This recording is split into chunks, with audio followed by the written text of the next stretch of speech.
प्राचीन काल में एक संत दूसरे गांव जाने के क्रम में अपने एक शिष्य के साथ एक गांव में कुछ दिन के लिए रुके। गांव के लोग संत के पास अपनी समस्याएं लेकर पहुंचने लगे थे। संत बहुत विद्वान थे। वे अपनी बुद्धि से सभी परेशानियों को दूर करने का रास्ता बता देते थे। कुछ ही दिनों में संत की प्रसिद्धि पूरे क्षेत्र में फैल गई। संत रोज प्रवचन भी देते थे। उनके उपदेश सुनने के लिए दूर दूर से लोग आने लगे। संत की बढ़ती प्रसिद्धि को देखकर गांव के एक पुजारी को उनसे जलन होने लगी। वह सोचने लगा कि इस तरह तो उसके भक्त भी संत के पास पहुंचने लगेंगे। पुजारी जलन की वजह से संत को शत्रु मानने लगा था। पुजारी ने संत की छवि खराब करना शुरू कर दिया।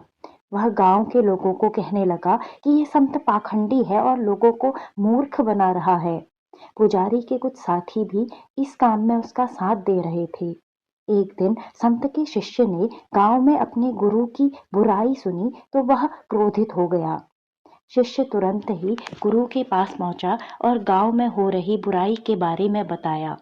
संत ने शिष्य की बातें सुनी और कहा कि हमें इन बातों पर ध्यान नहीं देना चाहिए। अगर हम उस पंडित से वाद विवाद करेंगे तो भी ये बातें चलती ही रहेंगी। जिस तरह हाथी पर कुत्ते भौंकते हैं लेकिन हाथी अपनी मस्त चाल में चलते रहता है, ठीक उसी तरह हमें भी ऐसी बुराइयों पर ध्यान नहीं देना चाहिए और अपने काम में मन लगाना चाहिए। संदेश: यह जरूरी नहीं कि हर व्यक्ति आपके पक्ष में हो। समाज में कुछ लोग हमारे पक्ष में होते हैं तो कुछ विपक्ष में भी होते हैं।